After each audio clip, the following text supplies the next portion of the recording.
Welcome back to the morning show. It is time for morning rounds. Peripheral artery disease can cause pain, especially when you're walking around. And Dr. Hussain joins us live over video chat this morning to share other symptoms and treatment. Good morning, Doc. How you doing?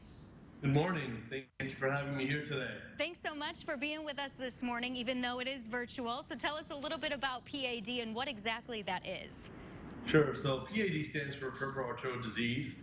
It's a condition that affects almost any arterial system in the body. So we have two sets of blood vessels, arteries and veins. And so peripheral arterial disease tends to affect the arterial system. It can be a serious circulatory condition. It involves essentially the buildup of plaque inside of the arteries that can result in blockages and cause severe symptoms that we can get into in a little bit. And this usually is affecting the legs, correct? Right. And so peripheral arterial disease can affect the neck arteries, the abdomen, the chest, but typically you tend to see it very commonly in the lower extremities. And what are some of the risk factors, Dr. Hussain, that are associated with PAD? Well, the main risk factor is going to be the risk of smoking. So anyone with a history of smoking, at least 100 cigarettes throughout their lifetime, or any underlying history of diabetes or history of obesity, high blood pressure, high cholesterol are all risk factors. Heart disease is another risk factor. Not to mention, and I want to make sure I don't miss people with kidney disease, because kidney disease is oftentimes overlooked for having peripheral arterial disease. So anybody who has compromised kidney function or who's currently on dialysis is at high risk for having blockages in their legs as well. And another main point too, we talk about this a lot with a lot of these diseases, but family history.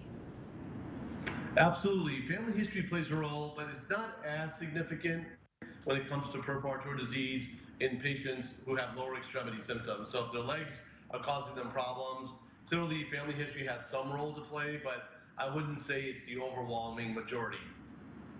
Interesting. Okay, Doc, what are some of those common symptoms that people should be watching out for? Well, the most common symptom is going to be something called claudication.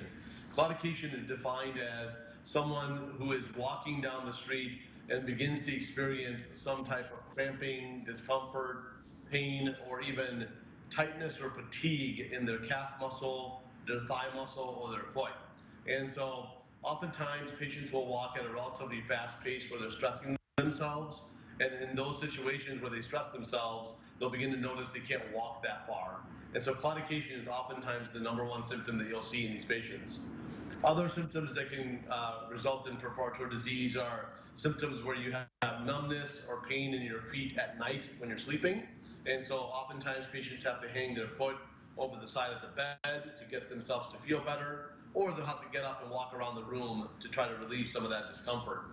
The more serious side effects of advanced peripheral arterial disease would be if somebody develops sores or wounds on their feet.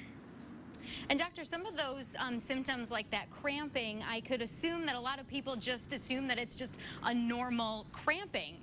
Does that kind of prevent people from going to the doctor more quickly than they should? Absolutely, and I'm glad you said that, because a lot of times when we get cramps when we walk, we just think it's because we're not working out enough, maybe we're not conditioned enough, and so we tend to sort of set that aside, not thinking that there's actually a problem with a blockage in the legs. A lot of people think that those symptoms come from their back, which it can. However, this is something that's obviously limb threatening, so this is something you do want to obviously pay attention to and be seen by your physician and get evaluated. Is there any way to prevent PAD? Well, the main thing is to stop smoking. So that's the first step. So if we can get patients off of cigarettes, that's what we try to do our best with. And it's just not cigarettes, it could also be any type of tobacco use.